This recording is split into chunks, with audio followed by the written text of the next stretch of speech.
Hello Maharashtra, hello twelfth, hello English युवक Bharti.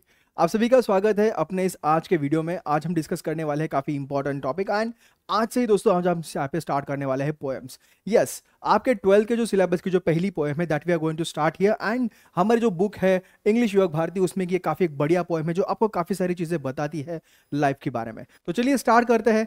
Poem का नाम है song of the open road and मैं हूँ नीलेश। चलिए स्टार्ट करेंगे आज का सेशन। देखेंगे क्या क्या इस पर्टिकुलर पोएम में कहा गया है। देखिए वैसे तो पोएम काफ़ी बड़ी है लेकिन मैं आपको शॉर्ट समरी पे बताने वाला हूँ कि पोएम में लिखा क्या गया है। एक्चुअली राइटर जो है या फिर हम बात करेंगे यहाँ पे जो पोएट है, पोएट हमें क्या कहना चाहते हैं। तो सबसे पहले टारगेट क्या है आज के। यस, पहला इंट्रो देखेंगे कि पर्टिकुलर पोएम किस बारे में है। उसके बाद देखेंगे पोएम एक्चुअली क्या है। देन स्टांजा 1 डिस्कस करेंगे, स्टांजा 2 डिस्कस करेंगे। आफ्टर दैट स्टांजा 3 और स्टांजा 4 होंगे एंड लास्ट में हम करने वाले हैं बहुत सारे क्वेश्चंस यहाँ पे। तो चलिए स्टार्ट करते हैं। बहुत सारे इंपॉर्टेंट डिस्कशन यहाँ पे आपके सभी के साथ। जो यहाँ पे जो पोएम है, यहाँ पे जो पोएट जो यहाँ पे कहने जा रहा है, written by American poet Walt Whitman. ये पोएम जो लिखी गई है, पब्लिश की गई है 1855, volume called that is leaves of grass. So ये थोड़ा सा kind of very interesting poem है जहाँ पे आपको बहुत सारी बातें जो है यहाँ पे समझनी है। एंड थ्रू दिस पोएम यहाँ पे जो बात कहेंगे, he talks about road of life. तो यहाँ पे ना रोड जो है, फॉरेस्ट का रोड जो है, जंगल का, उसे वो कहीं ना कहीं बातें कर रहा है अपनी लाइफ के साथ। लाइफ का रोड भी किस तरह चाहता है। So on which each person undertakes a long journey here. So we need to understand through his poem, the poet tells how himself walks on this open road. So किस तरह से हर एक व्यक्ति जो है इस सारी पोएम्स को या फिर इस सारे रास्ते को किस तरह से लेके चलता है एंड वो किस तरह से उस डिफरेंट जो चीज़ें हैं उसे यहाँ पे वो पास ऑन करता है। So let talk about here very important thing for all of you here. काफ़ी इंपॉर्टेंट टॉपिक है यहाँ पे, डिस्कस कर लेते हैं। ओके, स्टांजा 1 के बारे में बात यहाँ पे करेंगे। स्टांजा 1 यहाँ पे आपको क्या कहती है। A foot and a light-hearted I take to the open road, healthy, free, and the world before me. The long brown path before me, leading wherever I choose. काफी इंपॉर्टेंट बात है ये, उसे खुद की इमोशन के बारे में बातें यहाँ पे कर रहा है। तो व्हाट ही सेज हियर कि poet begins his journey with a light heart. मतलब कि मैं हल्के से यहाँ पे जा रहा हूँ, मेरे पैरों के ऊपर चल के वहाँ पे जा रहा हूँ। मेरे लिए जो रोड है seems free and full of possibilities. मेरी जो ये लाइफ है या फिर जो रोड के ऊपर मैं जाऊँगा वो काफ़ी फुल ऑफ पॉसिबिलिटीज है, फ्री है। मैं जहाँ चाहूँ वो रोड को सिलेक्ट कर सकता हूँ एंड मैं फ्री हूँ टू मेक चॉइस। जो मेरा जो पाथ है, मेरे पाथ को मैं चूज कर सकता हूँ, मेरा पाथ में डिसाइड कर सकता हूँ एंड मेरा जो डेस्टिनेशन है उसे भी मैं यहाँ पे क्या कर सकता हूँ, डिसाइड कर सकता हूँ। तो डेस्टिनेशन जो है वो फिक्स नहीं है, ऐसा यहाँ पे पोएट कह रहा है। And this makes the road more liberating and he announces his choice as he declares that the road leads to the wherever I choose. तो वो इतना कॉन्फिडेंट है, वो कह रहा है कि यस, जहां पे मैं सिलेक्ट करूं वहां पे मैं जा सकता हूं। ये मेरा रोड है, ये मेरी लाइफ का रोड है। एक्चुअली मेरी लाइफ की ये डिसीजंस है that I am going to take here. The speaker ये भी बात करता है यहाँ पे, पोएट और भी बात करता है कि जो लाइट हार्ट है, जो ट्रैवलर है जो मैं हूं, okay, walking on the open road of life, जहां जितनी पॉसिबिलिटीज होगी वहां पे मैं जा सकता हूं। ही विशेस दैट कि हर एक व्यक्ति जो है वो undertakes journey on the road of life. वही उसको इस तरह से एटीट्यूड रखना चाहिए कि लाइफ जो है फुल ऑफ पॉसिबिलिटी के साथ आती है। लाइफ कहीं एक लिमिटेड ट्रांजिशन नहीं होती, लाइफ एक लिमिटेड चॉइसेस नहीं होती, लाइफ होती है काफी ज्यादा चॉइसेस के साथ। तो ये डिपेंड करता है कि आप कितने ओपन माइंडेड हो, आप इस रोड को कितनी ओपन तरीके से देखते हो। बात यहाँ पे हमारा स्टांजा 2 में पोएट ये करता है, henceforth I ask not good fortune, I myself am good fortune। मैं कोई गुड फॉर्चून के लिए नहीं जा रहा, मैं खुद एक गुड फॉर्चून हूं। कितना कॉन्फिडेंस है देखिएगा। henceforth I whimper no more, postpone no more, need nothing। Okay, मैं विम्पर नहीं करता, रोता नहीं, ओके, मैं पोस्टपोन नहीं करता किसी भी चीज को एंड मुझे कोई भी चीज अब चाहिए नहीं। डन विद इंडोर कंप्लेंट्स, मैं कंप्लेंट नहीं कर रहा अब, ओके, लाइब्रेरीज के लिए कंप्लेंट नहीं कर रहा, ओके। देन भी मुझे क्रिटिसिज्म जो है उसके ऊपर कुछ फर्क नहीं पड़ता। Strong and content I travel the open road. अब इस लाइंस में पोएट क्या कहना चाह रहा है।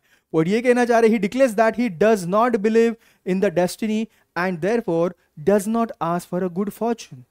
वो इसके लिए नहीं जा रहा कि उसे गुड फॉर्चून चाहिए, okay. He is determined to make his own destiny and वो कह रहा है कि मैं ही मेरा फॉर्चून हूं, मैं ही मेरी संपत्ति हूं, मैं ही मेरा गोल्ड हूं, मैं ही गोल्ड हूं, ओके। मतलब मुझ में सब कुछ काबिलियत है, मैं आगे जा सकता हूं, ये मेरे में कॉन्फिडेंस है।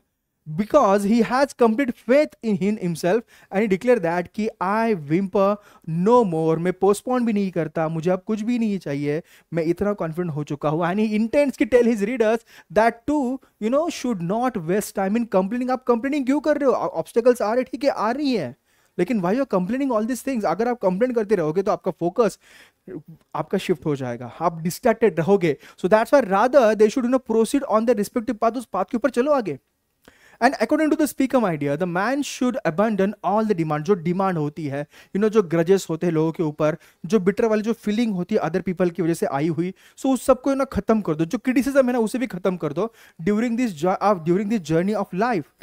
एंड वो कहता है कि आप कंप्लेंट ना करो, फ्री ऑफ कंप्लेंट हो जाओ, free of libraries, free of criticism. Man should be satisfied with जो आपके पास है, उसे सेटिस्फाइड हो जाओ और डिफरेंट जो पॉसिबिलिटीज है लाइफ की, उसको देख के आगे चलते रहो. ये काफी एक kind of positive kind of वाली जो पोएम है हमारे सामने ये पोएट रख रहा है. नेक्स्ट स्टांजा 3 के बारे में जरा देखेंगे. The earth that is sufficient, earth जो है सफिशिएंट है. I do not want constellation any nearer. मुझे कोई यहाँ पे चांद तारे तोड़ लाऊं जो गाना होता है ना, नहीं चाहिए यार, कोई जरूरत है नहीं है उनकी. ओके, जितना अवेलेबल मेरे पास उतना ठीक है. शाहरुख खान को वो ठीक है, मेरे लिए नहीं है. Got it? Now look at here. I know they are very well where they are. मुझे पता है कि वो जहां वहां है, मैं उन्हें तोड़ के नहीं ला सकता. Okay, I know they suffice for those who belong to them. Okay, अब इसके बारे में थोड़ा जान लेते हैं. This line emphasize the value of contentment, okay, contentment और self satisfaction. ये काफी इंपॉर्टेंट है. No man should invest in hopes or in fate. कोई भी अगर होगा, ऑप्टिमिस्ट होना एक अलग बात है, एंड होपफुल रहना होगा होगा होगा अच्छा होगा अच्छा होगा. No, you need to ready for any kind of circle consequences के लिए. And instead of hoping for the stars of the constellation, man should उसको consider करना चाहिए himself what the earth offers to him, as he says कि भाई जो earth के ऊपर है वो sufficient है मेरे लिए grow करने के लिए, मेरे लिए कुछ कर दिखाने के लिए. Getting? Next thing, the Whitman speaker believes that contentment is the key to make one's journey on the open road easy. One should not become too ambitious. The desire of material gains will only slow down their journey, my dear. So it is again really important thing that you need to understand here. We'll talk about here कि stanza 4 पे क्या करें. Still here I carry my old delicious burdens. I carry them, men and women. I carry them with me wherever I go.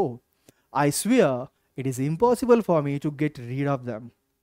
And I am filled with them and I will fill them in return.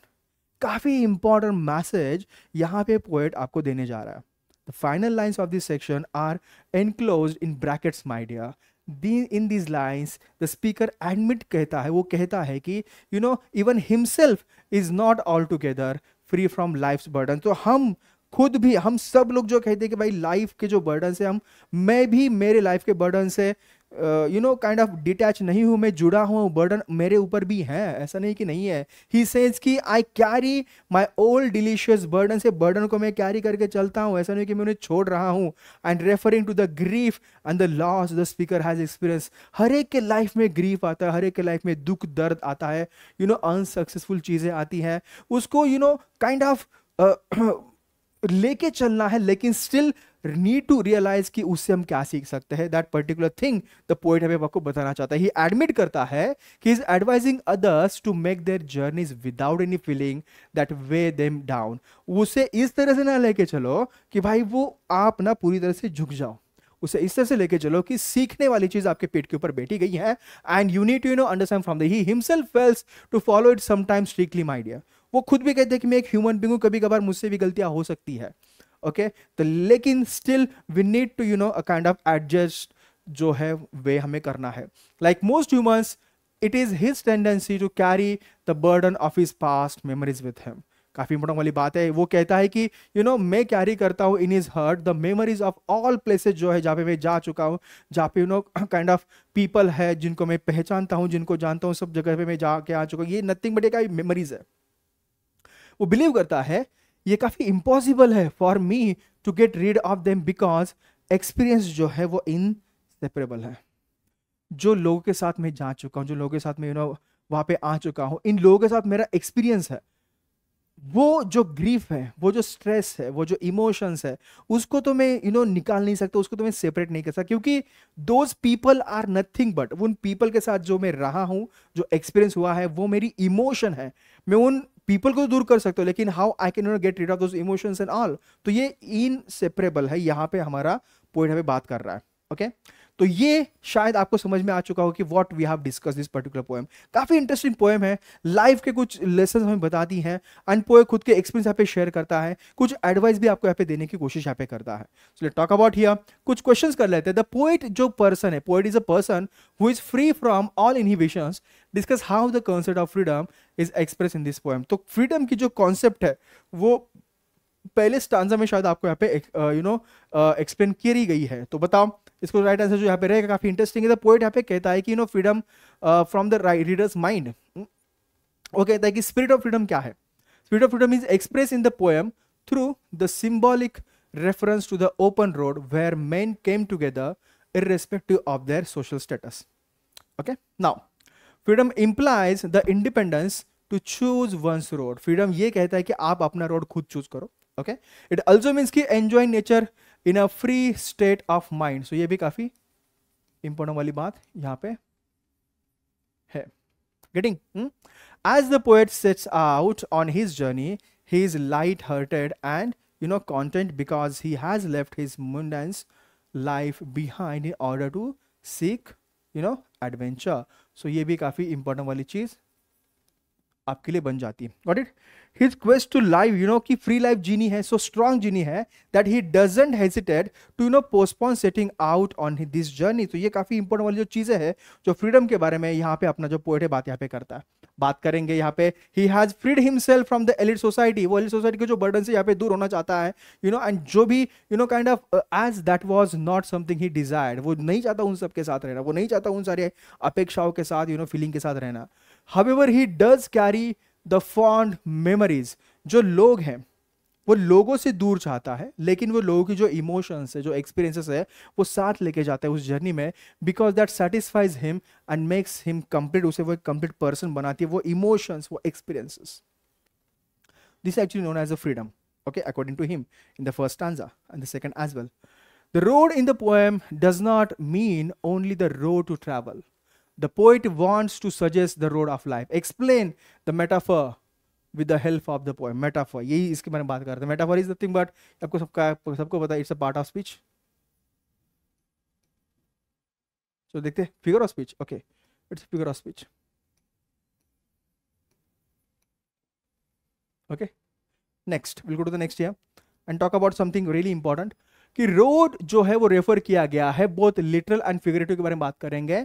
ये है road is nothing but the journey of life my dear. Okay, poet यहाँ पे celebrate करता है the road as a metaphoric space है, okay, of free spirit where people इकट्ठा आते हैं। पीपल डिफरेंट किसी भी सोशल से बिलोंग करते वो इकट्ठा आता है। Okay, they are coming together. People travel करते जिस रोड को, जिस रोड ऑफ लाइफ को, आर अ कम्युनिटी है देमसेल्व्स, लाइक द पोएट जैसे एक कम्युनिटी है, वैसे भी वो लोग भी यहाँ पे कम्युनिटी है। They too have a broken shackles of their daily life and have commenced their journey seeking adventure, because the road is also symbolically a call of adventure. यहाँ पे बात वो कर रहे हैं। Getting all? Now, pick out the lines showing that the poet is prepared to enjoy every moment of his journey. तो आपको बता रहा है कि ऐसी लाइन्स आपको ढूंढनी है पोएम से कि जो यहाँ पे बताती है कि यहाँ पे जो पोएट है एवरी मोमेंट जो है वो एंजॉय करने के लिए यहाँ पे वो कहता है या फिर एंजॉय कर रहा है। तो क्या है journey? Let's talk about here. Okay, a foot and a light hearted I take to the open road, ये एक इंपॉर्टेंट स्टैंजा, एक लाइन है। Healthy free and the world before me, henceforth I ask not God good fortune, I myself am good fortune। ये भी बात काफी important है, ये वहां पे बात कहता है। Henceforth I whimper no more, postpone no more, need nothing, was a strong and content, I travel the open road। ये काफी स्टेटमेंट यहाँ पे जो बताता है अपना जो पोएट है। ओके, बाद पे करेंगे फॉलोइंग आर द एक्टिविटीज है of the poet related to his journey on the road, divide them into the two parts as activities the poet will practice and activities he will not practice. तो सारे activity मैंने आपको यहाँ पे दी गई है। सो ये आपके लिए एक होमवर्क है। ओके, ये आपको करना है। Got it? इसका स्क्रीनशॉट ले लो या फिर देख लो क्या क्या एक्टिविटीज यहाँ पे दी गई है। इसे पॉज करो, लिख लो and then you can practise it. इसका आंसर मैंने ऑलरेडी दिया हुआ है, लेकिन ये आंसर अभी मत देखना, इसका भी आप स्क्रीनशॉट ले सकते हो. लेकिन रिक्वेस्ट है आपसे भी सर कि आप इसे काइंड ऑफ ये काम करो कि इसे ढूंढो, सोचो, लिखो, उसके बाद इस आंसर पेज पे आ जाना. Will go to the next. Write down the traits of the poet exhibit through the given line. तो जो आपको लाइन दी गई है, ओके, इस लाइन से आपको राइटर जो पोएट है उसका काइंड ऑफ ट्रेट बताना है, उसकी खूबियां बतानी है. henceforth आई विम्पर नो मोर, मैं विम्पर नहीं करता. पोस्टपोन नो मोर, मैं पोस्टपोन भी नहीं करता किसी चीज को, और मुझे कुछ भी नहीं चाहिए. इस चीज से आपको पोएट की कौन सी क्वालिटीज दिखाई देती है. Talk about here very important thing, and here it is determination है और पॉजिटिविटी. मैं डिटरमाइन हूं जो मुझे चाहिए वो, और मैं पॉजिटिव भी काफी ज्यादा यहाँ पे हूँ. ये बात यहाँ पे पोएट करता. Let's talk about the next question here कि the poet has used many describing words उसने करे हैं, जैसे हेल्दी वर्ड उसने यूज करा in this poem. Make a list and classify them as. तो for the world dash dash, for himself dash dash, for the road dash dash. तो ये जो सारी चीजें हैं ये क्या है आपको बतानी है. चलो so let's talk about here कि देख लेते हैं यहाँ पे क्या चीज है. फॉर द वर्ल्ड फ्री है, हेल्दी है. For himself afoot, light hearted, strong, content है. ओके.